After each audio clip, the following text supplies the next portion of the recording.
आज प्रस्तुत है मुंशी प्रेमचंद जी के द्वारा लिखी हुई कहानी परीक्षा। चलिए सुनते हैं। जब रियासत देवगढ़ के दीवान सरदार सुजान सिंह बूढ़े हुए तो परमात्मा की याद आई। जाकर महाराज से विनय की कि दीनबंधु दास ने श्रीमान की सेवा 40 साल तक की। अब मेरी अवस्था भी ढल गई। राजकाज संभालने की शक्ति नहीं रही। कहीं भूल चूक हो जाए तो बुढ़ापे में दाग लगे, सारी जिंदगी की नेक कामी मिट्टी में मिल जाए। राजा साहब अपने अनुभवशील नीति कुशल दीवान का बड़ा आदर करते थे। बहुत समझाया, लेकिन जब दीवान साहब ने ना माना तो हार कर उनकी प्रार्थना स्वीकार कर ली, पर शर्त यह लगा दी कि रियासत के लिए नया दीवान आप ही को खोजना पड़ेगा। दूसरे दिन देश के प्रसिद्ध पत्रों में यह विज्ञापन निकला कि देवगढ़ के लिए एक सुयोग्य दीवान की ज़रूरत है। जो सज्जन अपने को इस पद के योग्य समझें, वे वर्तमान सरकार सुजान सिंह की सेवा में उपस्थित हों। ये जरूरी नहीं है कि वे ग्रेजुएट हों, मगर हृष्ट पुष्ट होना आवश्यक है। मंदाग्नि के मरीज को यहाँ तक कष्ट उठाने की कोई ज़रूरत नहीं। 1 महीने तक उम्मीदवारों के रहन सहन, आचार विचार की देखभाल की जाएगी। विद्या का कम परंतु कर्तव्य का अधिक विचार किया जाएगा। जो महाशय इस परीक्षा में पूरे उतरेंगे वे इस उच्च पद पर सुशोभित होंगे। इस विज्ञापन ने सारे मुल्क में तहलका मचा दिया। ऐसा ऊंचा पद और किसी प्रकार की कैद नहीं, केवल नसीब का खेल है। सैकड़ों आदमी अपना अपना भाग्य परखने के लिए चल खड़े हुए। देवगढ़ में नए नए और रंग बिरंगे मनुष्य दिखाई देने लगे। प्रत्येक रेलगाड़ी से उम्मीदवारों का एक मेला सा उतरता। कोई पंजाब से चला आता था, कोई मद्रास से, कोई नए फैशन का प्रेमी, कोई पुरानी सादगी पर मर मिटा हुआ। पंडितों और मौलवियों को भी अपने अपने भाग्य की परीक्षा करने का अवसर मिला।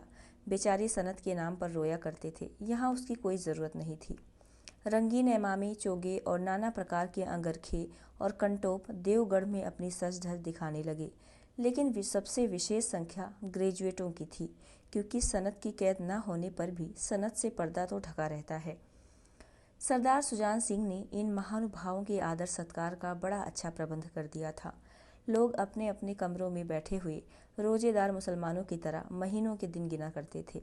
हर एक मनुष्य अपने जीवन को अपनी बुद्धि के अनुसार अच्छे रूप में दिखाने की कोशिश करता था।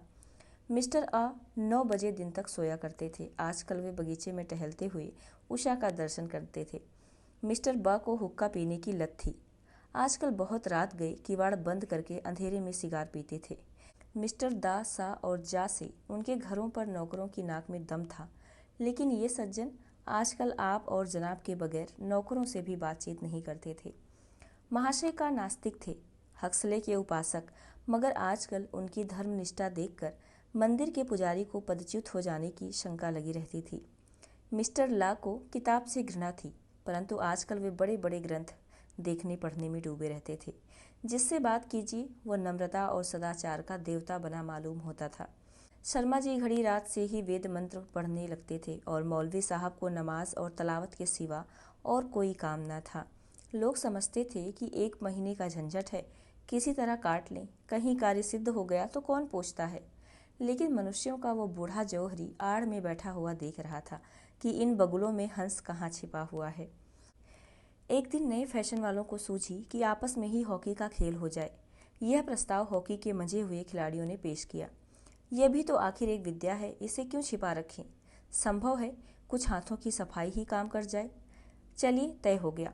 फील्ड बन गई, खेल शुरू हो गया और गेंद किसी दफ्तर के अप्रेंटिस की तरह ठोकरें खाने लगा। रियासत देवगढ़ में यह खेल बिल्कुल निराली बात थी। पढ़े लिखे भले मानुस लोग शतरंज और ताश जैसे गंभीर खेल खेलते थे। दौड़ कूद के खेल बच्चों के खेल समझे जाते थे। खेल बड़े उत्साह से जारी था। धावे के लोग जब गेंद को लेकर तेजी से उड़ते तो ऐसा जान पड़ता था कि कोई लहर बढ़ती चली आती है, लेकिन दूसरी ओर के खिलाड़ी इस बढ़ती हुई लहर को इस तरह रोक लेते थे कि मानो लोहे की दीवार है। संध्या तक यही धूमधाम रही। लोग पसीने से तर हो गए। खून की गर्मी आंख और चेहरे से झलक रही थी। हांफते हांफते बेदम हो गए, लेकिन हार जीत का निर्णय ना हो सका। अंधेरा हो गया था। इस मैदान से जरा दूर हटकर एक नाला था, उस पर कोई पुल न था। पथिकों को नाले में से चलकर आना पड़ता था। खेल अभी बंद ही हुआ था और खिलाड़ी लोग बैठे दम ले रहे थे कि एक किसान अनाज से भरी हुई गाड़ी लिए हुए उस नाले में आया, लेकिन कुछ तो नाले में कीचड़ था और कुछ उसकी चढ़ाई इतनी ऊंची थी कि गाड़ी ऊपर ना चढ़ सकती थी। वो कभी बैलों को ललकारता, कभी पहियों को हाथ से ढकेलता, लेकिन बोझ अधिक था और बैल कमजोर। गाड़ी ऊपर को न चढ़ती और चढ़ती भी तो कुछ दूर चढ़कर खिसक कर नीचे पहुंच जाती। किसान बार बार जोर लगाता और बार बार झुंझलाकर बैलों को मारता, लेकिन गाड़ी उभरने का नाम न लेती। बेचारा इधर उधर निराश होकर ताकता, मगर कोई सहायक नजर न आता। गाड़ी को अकेले छोड़कर कहीं जा भी नहीं सकता था, बड़ी आपत्ति में फंसा हुआ था। इसी बीच में खिलाड़ी हाथों में डंडे लिए घूमते घामते उधर से निकले। किसान ने उनकी तरफ सहमी हुई आंखों से देखा, परंतु किसी से मदद मांगने का साहस न हुआ। खिलाड़ियों ने भी उसको देखा, मगर बंद आंखों से, जिनमें सहानुभूति न थी। उनमें स्वार्थ था, मद था, मगर उदारता और वात्सल्य का नाम भी न था। लेकिन उसी समूह में एक ऐसा मनुष्य था जिसके हृदय में दया थी और साहस था। आज हॉकी खेलते हुए उसके पैरों में चोट लग गई थी। लंगड़ाता हुआ धीरे धीरे चला आता था। अकस्मात उसकी निगाह गाड़ी पर पड़ी, ठिठक गया। उसे किसान की सूरत देखते ही सब बातें ज्ञात हो गई। डंडा एक किनारे रख दिया, कोट उतार डाला और किसान के पास जाकर बोला, मैं तुम्हारी गाड़ी निकाल दूं? किसान ने देखा एक गठे हुए बदन का लंबा आदमी सामने खड़ा है। झुककर बोला, हुजूर, मैं आपसे कैसे कहूँ? युवक ने कहा, मालूम होता है तुम यहाँ बड़ी देर से फंसे हो। अच्छा, तुम गाड़ी पर जाकर बैलों को साधो, मैं पहियों को ढकेलता हूँ, अभी गाड़ी ऊपर चढ़ जाती है। किसान गाड़ी पर जा बैठा। युवक ने पहियों पर जोर लगाकर उकसाया। कीचड़ बहुत ज्यादा था, वो घुटने तक जमीन में गड़ गया, लेकिन हिम्मत न हारी।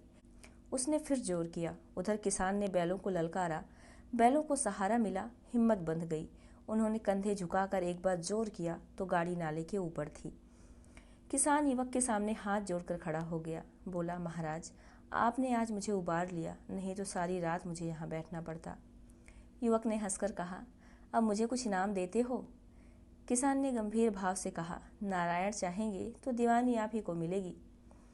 युवक ने किसान की तरफ गौर से देखा। उसके मन में एक संदेह हुआ, क्या ये सुजान सिंह तो नहीं है? आवाज मिलती है, चेहरा मोहरा भी वही। किसान ने भी उसकी ओर तीव्र दृष्टि से देखा। शायद उसके दिल के संदेह को भांप गया। मुस्कुरा कर बोला, गहरे पानी में बैठने से ही मोती मिलता है। निदान महीना पूरा हुआ, चुनाव का दिन आ पहुंचा। उम्मीदवार लोग प्रातःकाल ही से अपनी किस्मतों का फैसला सुनने के लिए उत्सुक थे। दिन काटना पहाड़ हो गया। प्रत्येक के चेहरे पर आशा और निराशा के रंग आते थे। नहीं मालूम आज किसके नसीब जागेंगे, न जाने किस पर लक्ष्मी की कृपा दृष्टि होगी। संध्या समय राजा साहब का दरबार सजाया गया। शहर के रईस और धनाढ्य लोग, राज्य के कर्मचारी और दरबारी तथा दीवानी के उम्मीदवारों का समूह सब रंग बिरंगी सज धज बनाए दरबार में आ विराजे। उम्मीदवारों के कलेजे धड़क रहे थे। जब सरदार सुजान सिंह ने खड़े होकर कहा, मेरे दीवानी के उम्मीदवार महाशयों, मैंने आप लोगों को जो कष्ट दिया है उसके लिए क्षमा कीजिए। इस पद के लिए एक ऐसे पुरुष की आवश्यकता थी जिसके हृदय में दया और साथ साथ आत्मबल हो। हृदय वह जो उदार हो, आत्मबल वह जो आपत्ति का वीरता के साथ सामना करे। और इस रियासत के सौभाग्य से हमें ऐसा पुरुष मिल गया।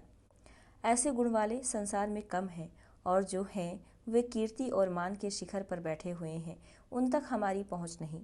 मैं रियासत के पंडित जानकी नाथ सा दीवान पाने पर बधाई देता हूँ।